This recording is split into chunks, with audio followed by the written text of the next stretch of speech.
We will have Bhagavad Gita class now. Very nice opportunity to hear the words of Lord Krishna. We have plenty of chairs, we have mats. Please make our guests feel comfortable and welcome. We will begin with page number 1.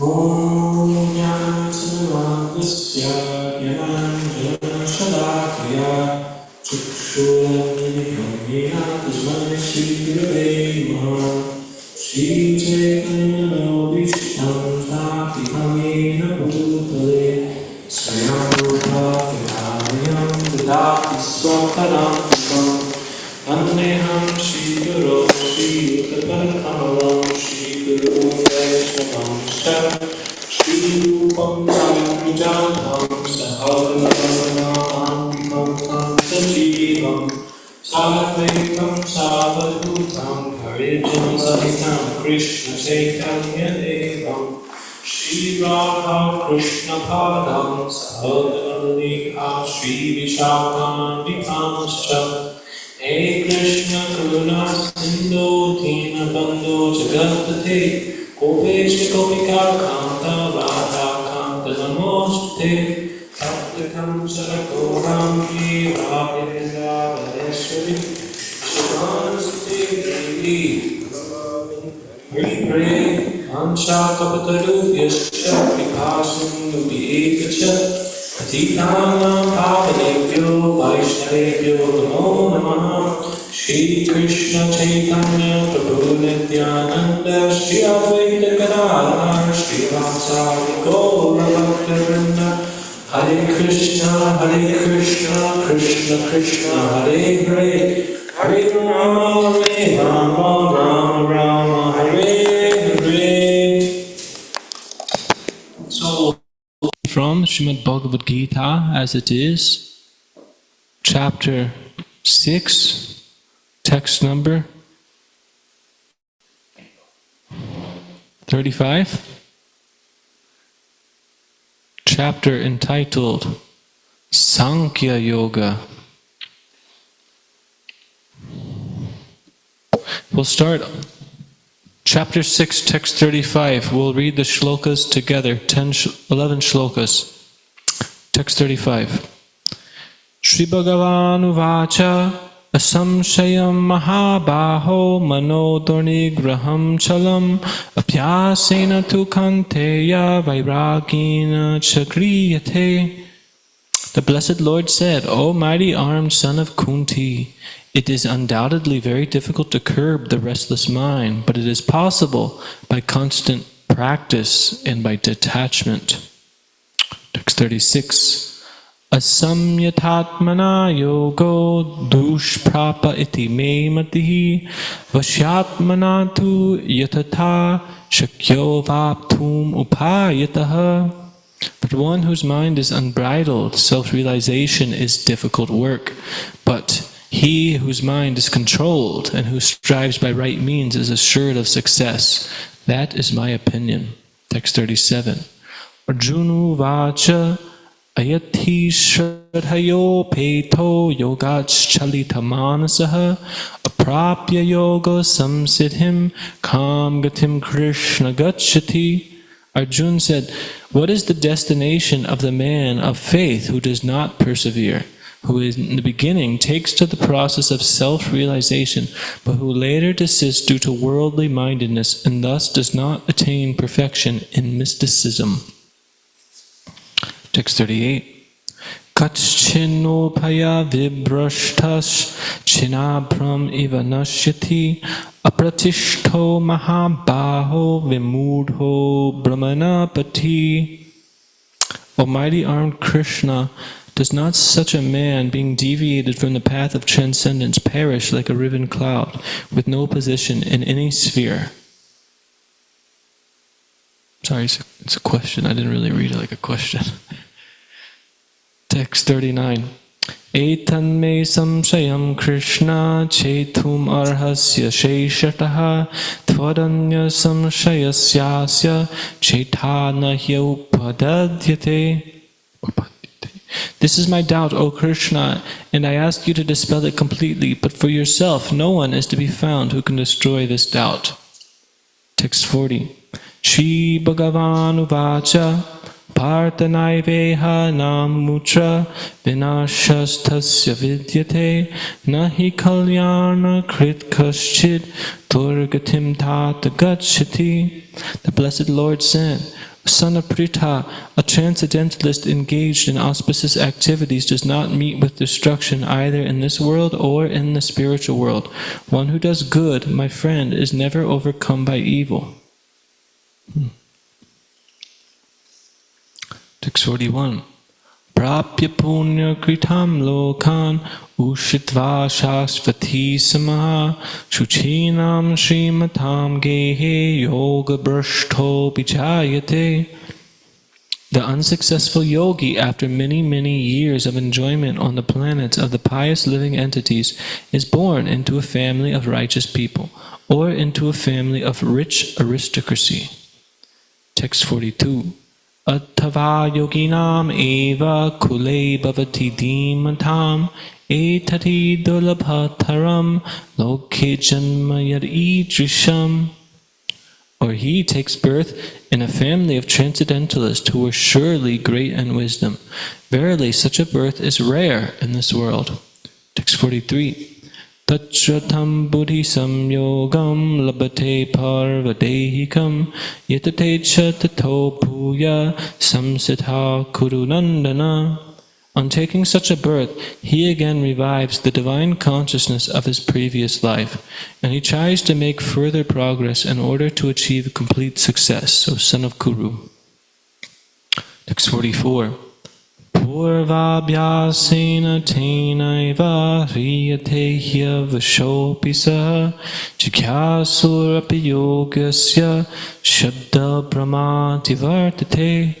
By virtue of the divine consciousness of his previous life, he automatically becomes attracted to the yogic principles, even without seeking them. Such an inquisitive transcendentalist striving for yoga stands always above the ritualistic principles of the scriptures. In text 45. Prayatnad yatamanastu yogi samshuddha kilbishaha aneka janma samsidhas tatoyati param gatim. But when the yogi engages himself with sincere endeavor in making further progress, being washed of all contaminations, then ultimately, after many, many births of practice, he attains the supreme goal.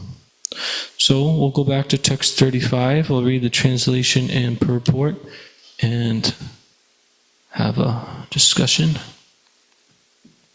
Translation. The Blessed Lord said, O mighty armed son of Kunti, it is undoubtedly very difficult to curb the restless mind, but it is possible by constant practice and by detachment. Purport. The difficulty of controlling the obstinate mind, as expressed by Arjuna, is accepted by the personality of Godhead. But at the same time, he suggests that by practice and detachment it is possible. What is that practice? In the present age, no one can observe strict rules and regulations, such as placing oneself in a sacred place, focusing the mind on the supersoul, restraining the senses and mind, observing celibacy, remaining alone, etc. By the practice of Krishna consciousness, however, one engages in 9 types of devotional service to the Lord. The first and foremost of such devotional engagements is hearing about Krishna. This is a very powerful transcendental method for purging the mind of all misgivings. The more one hears about Krishna, the more one becomes enlightened and detached from everything that draws the mind away from Krishna. So what happens the more we hear about Krishna?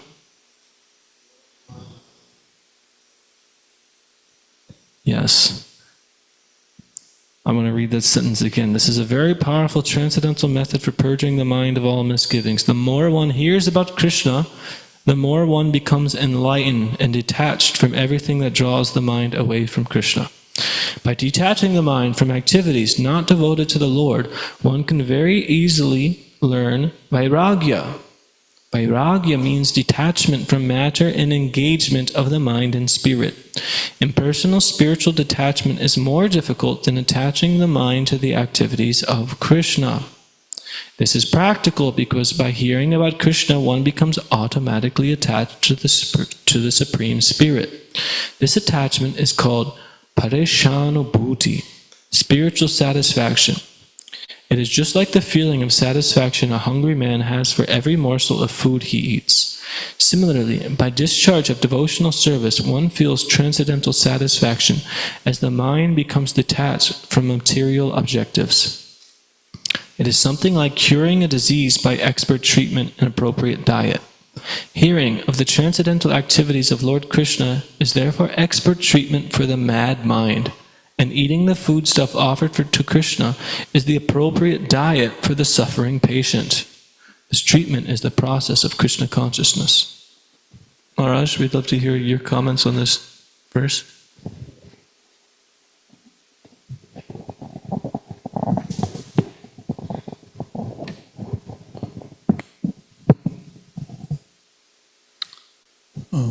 Spiritual life means how to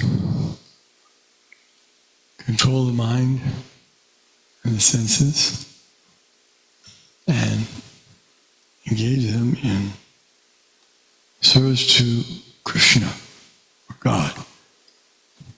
And so it takes practice.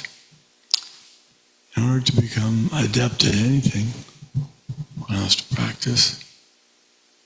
And so here, Lord Krishna is saying, this is text 35, that it's difficult to control to curb the restless mind, but it's possible by constant practice and detachment. In other words, we have to keep trying. We shouldn't give up if at the beginning we're unable to control the mind. If our mind keeps going back to material things, we want to look at, hear about material things, want to taste material. Mind wants to absorb itself in material things other than Krishna. But actually, everything is connected with Krishna. Because if we see a tree, how is the tree connected to Krishna? Krishna is the seed-giving father of all living entities. So if the tree grows from a seed, then Krishna says he's the father. Bijamam. He's the seed-giving father, all living entities. And the material nature is his wife, mother and father. Mother nature and father, seed giver. So in this way, we can relate everything. It's like the modern scientific speculators. They don't know what the source of the universe is, so they speculate it must be nothing. Why would it be nothing? It would be if we see all kinds of things in the universe, then the source of that must have those qualities. If we see living entities in the universe, then it has to be living beings who are the source, the original, father and the mother. All of us, we have fathers. None of us can say we have no father. We may not know who the father is, but at least we know we have a father. Because life comes from life. So we can study any number of fields and we'll come to the same conclusion. Krishna is at the center of this subject. If it's origins of the universe, it'll be Krishna. If it's plants and trees growing on the earth, it'll be Krishna. If it's good activities to hear about, just like we like the news. What's the latest news? Well, some such and such person, he broke the new world's record for something, running around thing. And so we're very excited about it. But Krishna's activities, they're also very interesting and adventuresome and pleasurable. We just have to become attached. We've now lost our taste.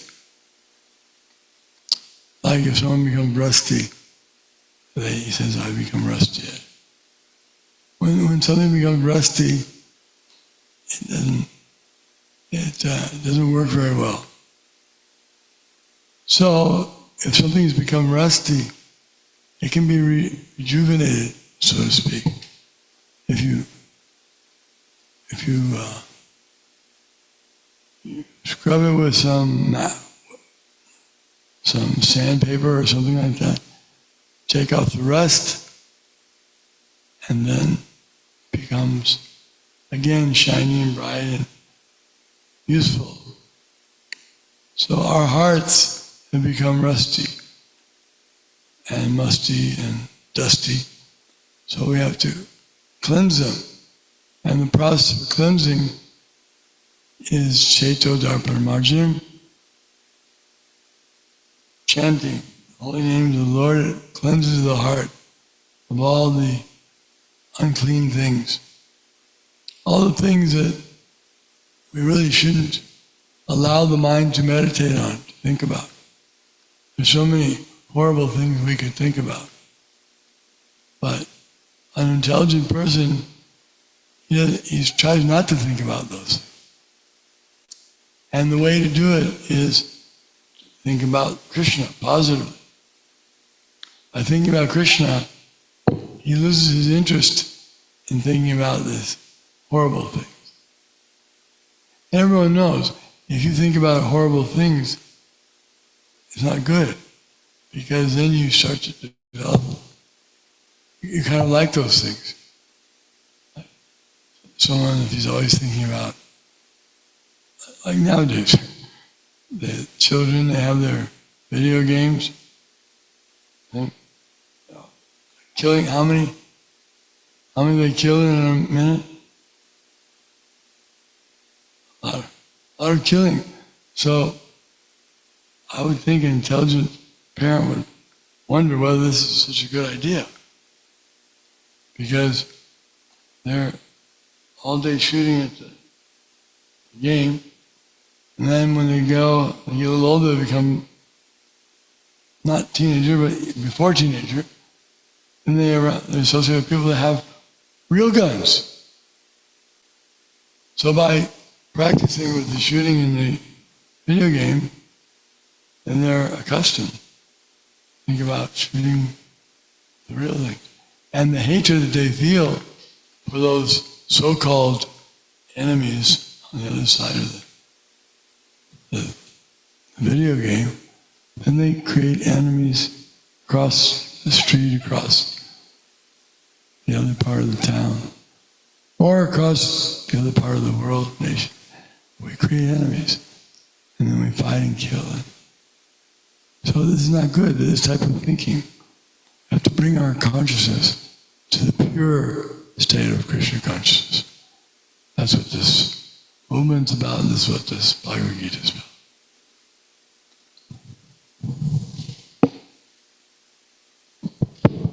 Jai, thank you, Maharaj.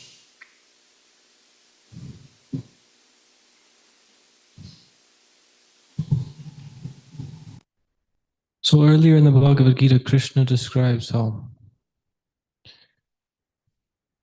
when the senses come in contact with the sense objects and we dwell and meditate on these objects, we become attached to them. So then we lust after them, we desire them, we want them. From our lust of wanting so many things, we end up unsatisfied. From this unsatisfaction, it comes anger, frustration. From this anger and frustration, we lose our memory, we lose our intelligence, and we come down to seeing things on a material level. So I was just thinking how I was in India a few months ago, and we were walking through some villages. It's very simple. People have a little village with their family, they have a cow, they have farms. But then you go to the cities, and it's mimicking the Western world. And many people are running away to come to America.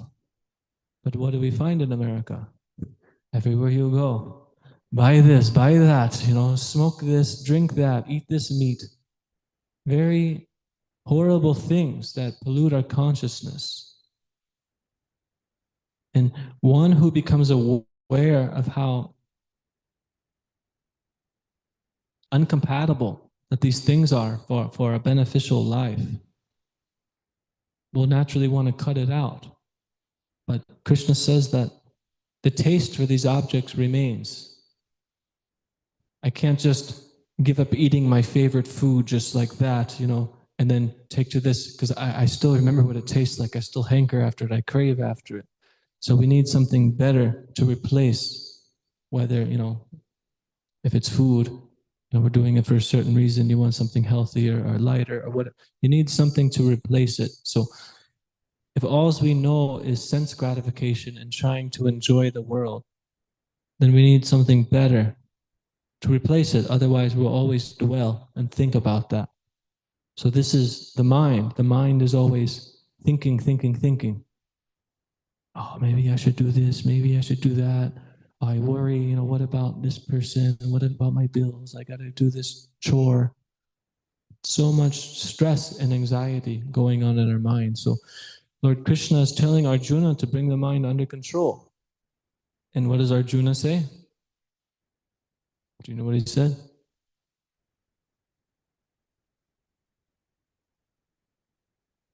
Yes, he said, it'd be easier to control the wind than to control the mind. The mind is very, very difficult. And I was thinking about this. Prabhupada, he says, in the present age, no one can observe the strict rules and regulations, such as placing oneself in a sacred place, focusing the mind on the supersoul, restraining the senses and mind, observing celibacy, remaining alone, etc. So I was thinking about this.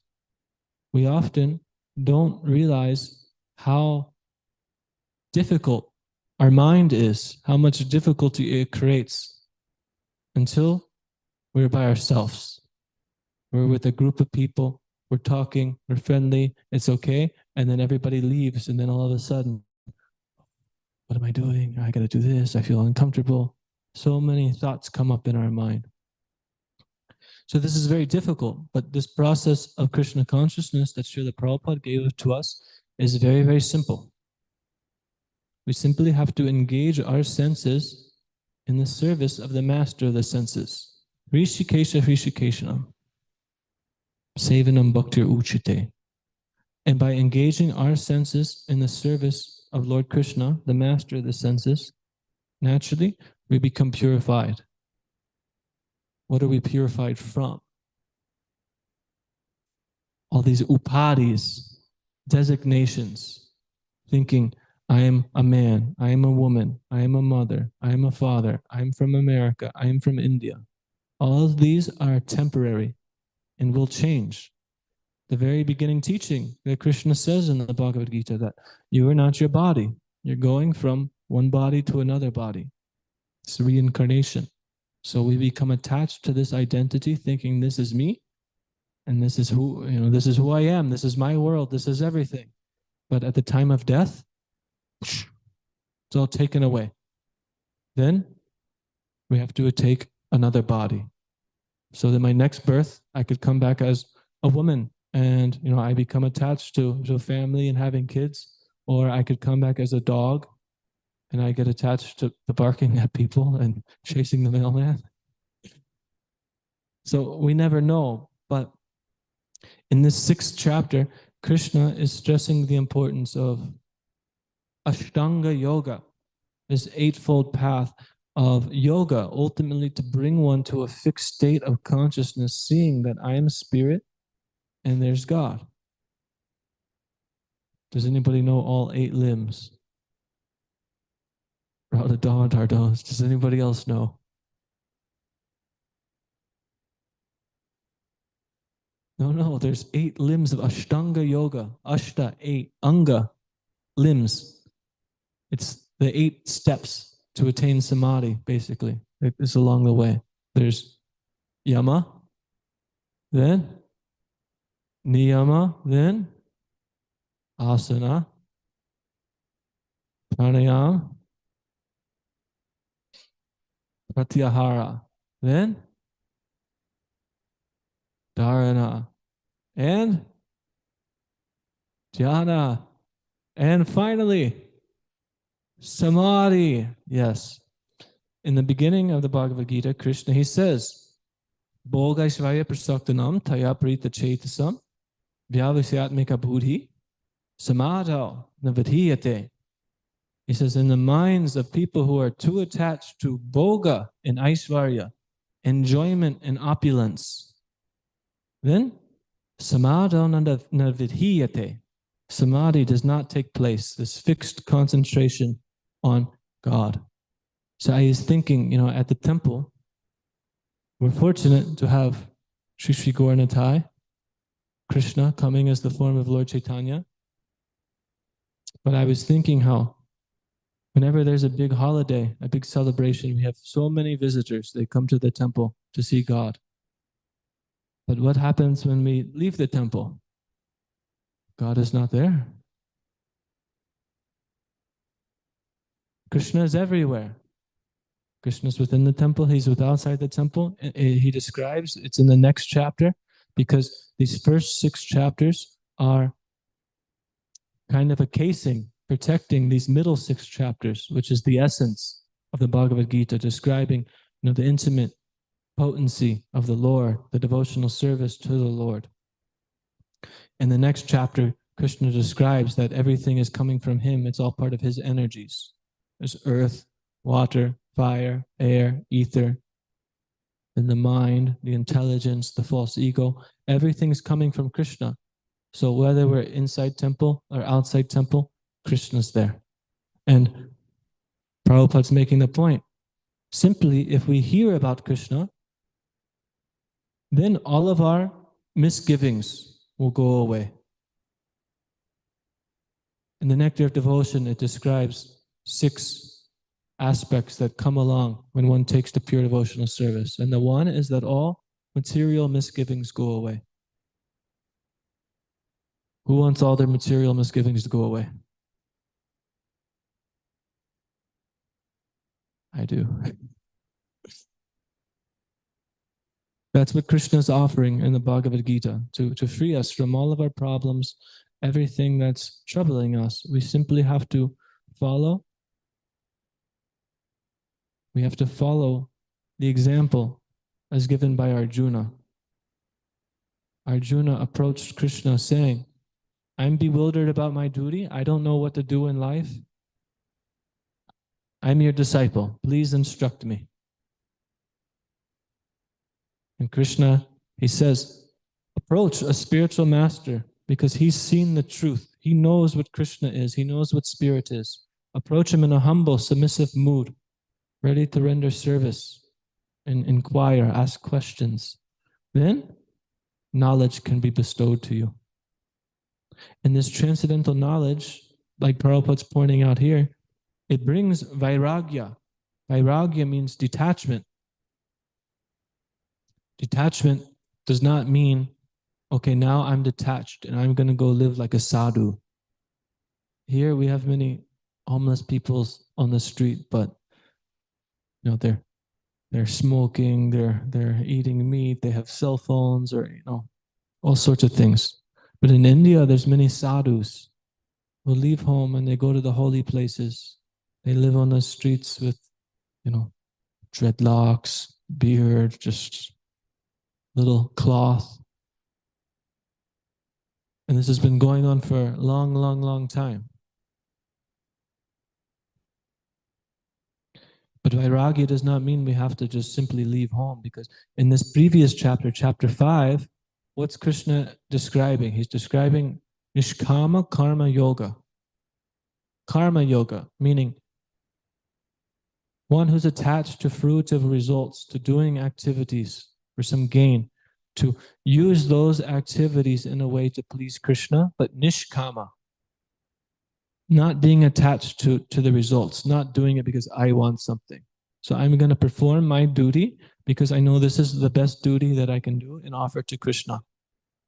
So then Arjuna inquires further, and Krishna begins to speak about Ashtanga Yoga, which in the beginning he mentioned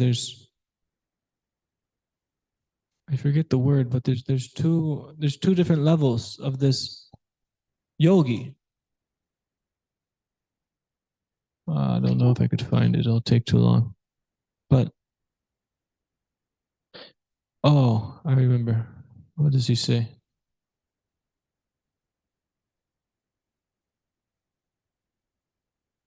Well, he says, for the beginning transcendentalist, work is said to be the mean. Okay, for the one who is a neophyte in the Eightfold Yoga system, work is said to be the means. And for one who has already attained a yoga, cessation of all material activities is said to be the means. So Krishna doesn't advise to artificially take up just being a yogi, living with nothing, having nothing, just thinking of Krishna, depending on Krishna. He says work is to be the means. And what is the work? This yama and niyama. There's rules and regulations to follow. And as we follow and perform these prescribed duties, purification follows. And then as purification comes, we become fixed in consciousness. Because then there's pratyahara of withdrawing our senses. Dharana, we become more steady and focused. And all the way up to samadhi. So then in those later stages after pratyahara of being uninterested in the objects of the senses, one's fixed on the spiritual platform. And what does Krishna say about one on the spiritual platform? I don't know if it's this chapter or the next chapter, but he says, the person sees gold, pebbles, stones, all the same. Most people are hankering after so much money, so much gold, so much jewelry, so much wealth. But the yogi could see, this is just another energy of Krishna. It comes and it goes. I'm temporary. I'm eternal, but in this body, I'm temporary. Whatever I have that I attain, I can't take with me after I die. So, also, when one's on the spiritual platform, he sees all living entities to be equal. Krishna reiterates this in the Bhagavad Gita. Vidya Vinaya, Sampane Brahmani, Gavi Hastani, Shuni Chaidas Vapakecha, Pandita Samadarshana. The person with this vision, the transcendental vision, he sees a dog eater, an elephant, a brahmana, all the same. So I'm just thinking, I mentioned these homeless people. Imagine I go see a homeless person on the street who's dirty and has nothing. Then I see this person driving down the road in a Lexus, very wealthy. And how to see them the same? And then what to speak of the dog I see on the street and the cat?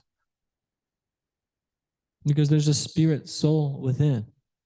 And Krishna is just rewarding us for our activities. It's karma. What actions we perform, we get the reactions. But as we work for Krishna, Krishna takes control of our karma and frees us from the karma and brings us to the transcendental platform. And that transcendental platform is blissful. Then all the material misgivings go away. So I'll read on further, unless anybody has any questions or comments, or things they'd like to mention. Okay.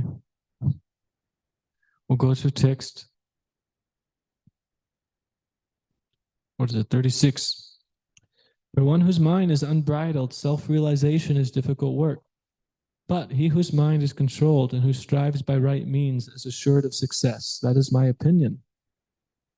Purport. The Supreme Personality of Godhead declares that one who does not accept the proper treatment to detach the mind from material engagement can hardly achieve success in self-realization.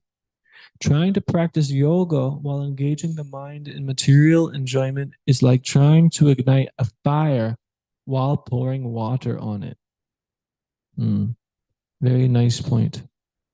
Similarly, yoga practice without mental control is a waste of time. Such a show of yoga practice may be material lucrative, but it is useless as far as spiritual realization is concerned. Therefore, the mind must be controlled by engaging it constantly in the transcendental loving service of the Lord. Unless one is engaged in Krishna consciousness, he cannot steadily control the mind. A Krishna conscious person easily achieves the result of yoga practice without separate endeavor. But a yoga practitioner cannot achieve success without becoming Krishna conscious. So we could see Hiranyakashipu doing so many austerities. Can you imagine sitting there and holding your arms up for as long as he did? Ants biting your body and still, not giving up. So many difficulties. But still, he wasn't doing it for the right goal. So therefore, the results are ultimately fruitless. He's a special case, so he got killed by the Lord. So, it's blessings to get killed by the Lord. But point being is there's many people teaching yoga, doing meditation to control the mind, to control the body. But their goal is not to know Krishna. So Prabhupada calls this a waste of time because whatever they achieve, the body is going to be destroyed. The mind is going to be transferred into another body and identify with that body. But simply, if we just engage ourselves in the service of Krishna, then all advancement, everything that Prabhupada says, a Krishna conscious person easily achieves the result of yoga practice without separate endeavor. So just by hearing about Krishna, thinking of Krishna, chanting Krishna's name, serving Krishna, praying to Krishna, worshiping Krishna, we become self-realized. Because what is self-realization? How can one know self if we don't know where the source of where the self comes from? But simply, if we understand that source, then automatically you understand the self.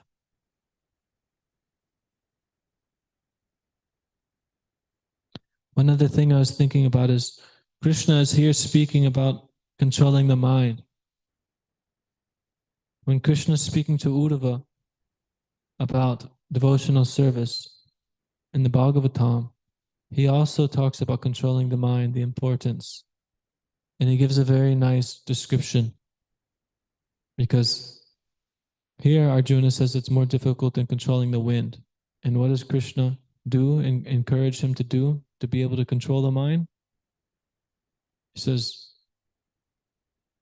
what's the word? Abhyasena. Abhyas.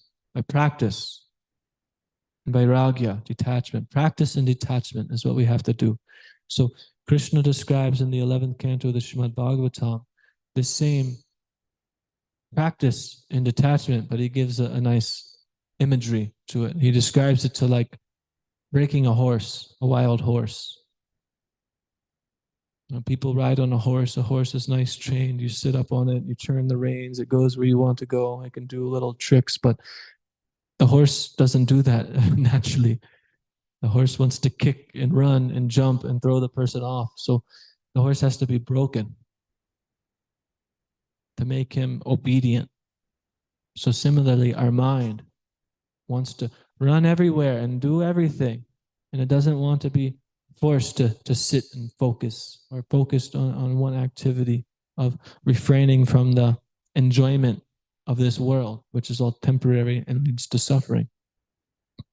So the mind is like this bucking horse, and Krishna says you must bring this horse under control. Sometimes when you're controlling this horse, it will rebel and it will jump and go that way, go that way.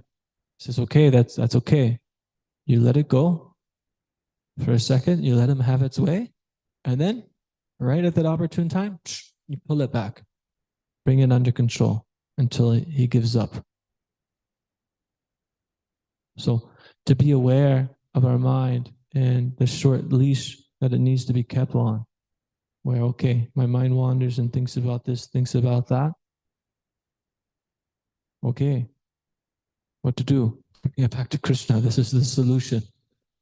But if we begin to dwell on how our mind is thinking about all these things that take us away from Krishna, what's the use in it?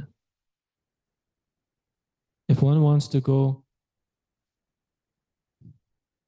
and be introspective and fix all of their problems, all of their emotional scars, all of their relationship issues, all of their insecurities, this could take lifetimes upon lifetimes upon lifetimes to even start to scratch the surface Like Maharaj was saying, there's so much rust covered over our consciousness, over our heart. But simply, if we just begin to hear about Krishna, think about Krishna, remember Krishna, praise Krishna, then all of this rust is just sanded off so quick. And this takes practice. Practice, practice, practice. And we're so fortunate to get such a wonderful opportunity to practice every day when we're chanting japa. How many times does your mind wander away when you're chanting japa? Okay, simply just hear. That's all you have to do. Prabhupada said, what's the question of mind? Just hear. Is it so simple? Our mind wanders and thinks about what I ate yesterday. What am I going to eat later today? How much I'm going to eat? When I want to take rest, I'm really thinking, oh, this is horrible. I just want to lay down. Oh, I got to do this because of this reason. Or it thinks about so many things that we've experienced in our life. So many samskaras are there. But as we develop faith and dependency upon Krishna and the holy name, we realize when I just throw my hands up and internally or externally and just depend upon Krishna and chant Krishna, like, Krishna, please help me. Whatever I'm thinking about, it's not worth thinking about. I want you. I need your help.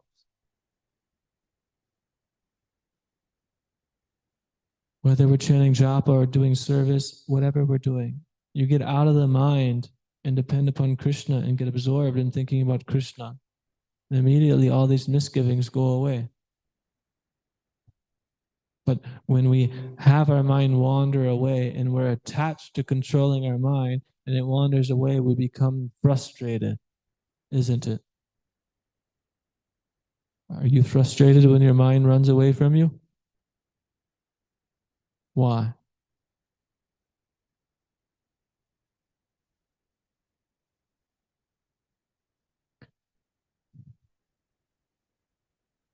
So much suffering comes, with this uncontrolled mind. So therefore, it's natural. We want to control it. We want to bring it under control.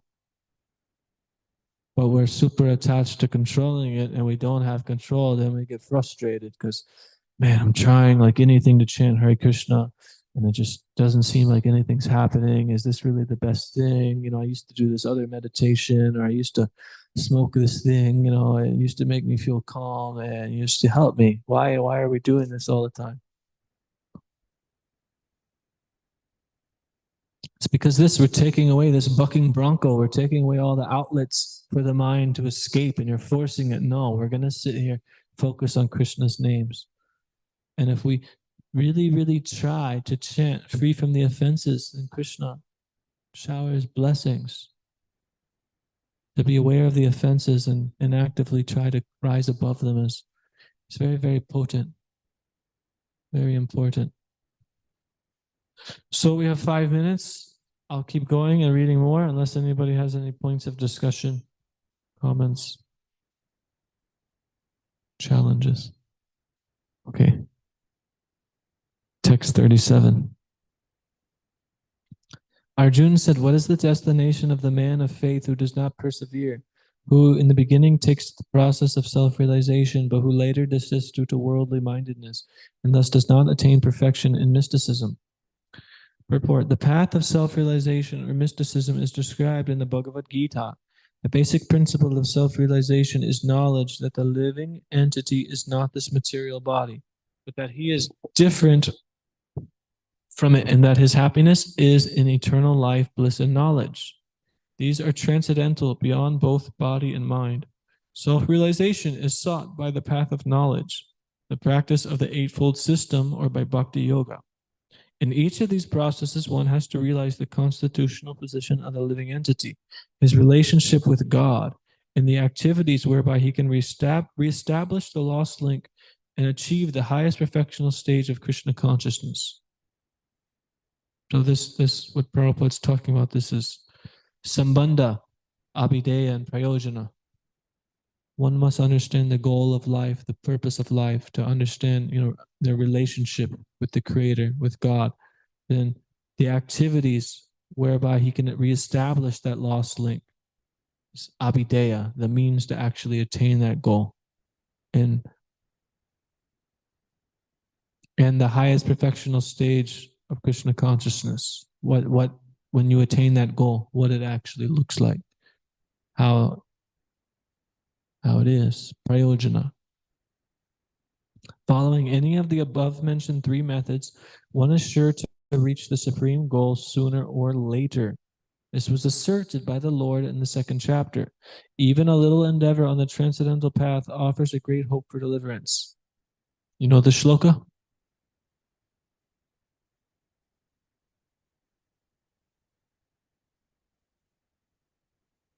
Nehabikrama nashosti pratyavayo navidyate swalpamapi siddharmasya trayate mahatobhyat. A little bit of performance on this path can save one from the greatest danger of falling down to being stuck in this material world. Out of these three methods, the path of Bhakti Yoga is especially suitable for this age because it is the most direct method of God realization. To be doubly assured, Arjuna is asking Lord Krishna to confirm his former statement. One may sincerely accept the path of self-realization, but the process of cultivation of knowledge and the practice of the Eightfold Yoga system are generally very difficult for this age. Therefore, despite constant endeavor, one may fail for many reasons. First of all, one may not be following the process. To pursue the transcendental path is more or less to declare war on the illusory energy. Consequently, whenever a person tries to escape the clutches of the illusory energy, she tries to defeat the practitioner by various allurements. A conditioned soul is already allured by the modes of material energy, and there is every chance of being allured again, even while performing transcendental disciplines. This is called yogat chalitamanasaha, deviation from the transcendental path. Arjuna is inquisitive to know the results of deviation from the path of self-realization. So there's a picture in the Bhagavad Gita. I hope I can find it real quick. I'd like to conclude by bringing this up, where it shows this staircase of advancement to the spiritual platform and the obstacles along the way.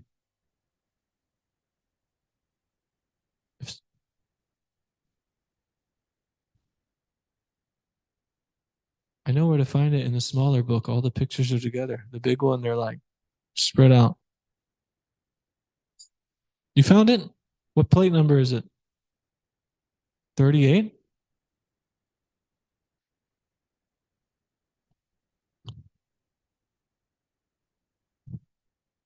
Oh yeah, plate 38. So you see, here's Srimati Radharani and Lord Krishna up at the top in the spiritual world, and then the staircase leading up to the spiritual world, and the staircase leading down to lower and lower states of consciousness.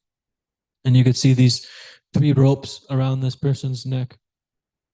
It's the three gunas binding somebody up and pulling them down in the material world, feeling pride, ignorance, anger, envy. And then at the top of this ladder, once you start to traverse it, there's a spiritual master. Accepting a spiritual master, he teaches you the way and gives you shelter to take you up to the higher rungs of life. So this is very important. It's a nice picture. Okay, it's probably time. Any questions or comments or? Oh, yeah. Hare Krishna. It was just saying in that purport that any endeavor we do always counts. Like any service we do for Krishna.